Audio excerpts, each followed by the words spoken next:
Vous avez mis en cause le fonctionnement de la justice dans le traitement judiciaire des violences sexuelles. Bonjour Édouard Durand.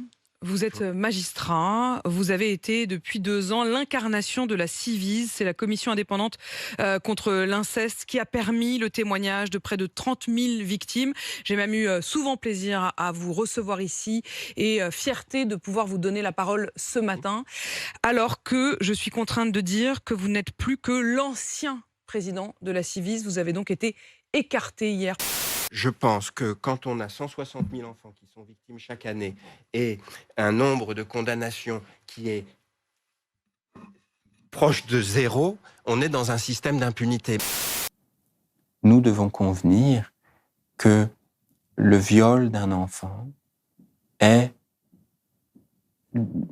l'un des actes individuellement et socialement les plus barbares et destructeurs qui soient. Il y a des gens qui font ça à des enfants, qui les violent parfois quelques semaines après leur naissance. Et nous préférons penser que ça n'est pas vrai. Pour brûler la langue d'une petite fille avec un mégot de cigarette, qu'on ne me dise pas qu'il n'y a pas de conscience du mal qu'on fait. Quand je n'étais pas à l'école, j'étais enfermé dans une cabane dans le jardin. Et je ne voyais la lumière que quand on me donnait quelque chose à manger ou qu'on venait me chercher pour le viol.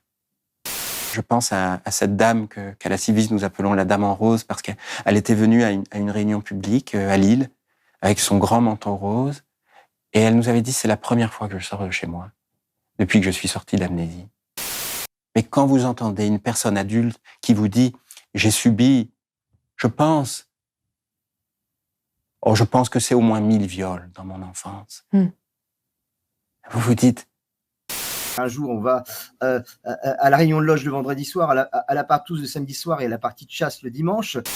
Alors, vous écrivez justement dans le rapport, les agresseurs bénéficient, sauf exception, d'une impunité totale. Les enfants victimes de violences sexuelles ne sont pas protégés, sont parfois obligés de vivre avec leur agresseur. C'est un petit garçon qui était victime de violences conjugales et qui disait « je fais des cauchemars. Je fais des cauchemars même quand je dors pas ». On m'avait enlevé mes enfants pour avoir dénoncé la pédocriminalité. Donc je suis condamnée et je n'ai plus le droit aujourd'hui de voir mes enfants que je ne voyais que 2 heures par mois. Je suis Gladys Riffard de Je défends mon enfant. Concernant ma cagnotte, sachez que 50% sert à mes procédures judiciaires et le reste est reversé à des lanceurs d'alerte. En effet, il regorge d'idées et il est important de faire connaître ce fléau au grand public. C'est ensemble que nous allons y arriver. Merci.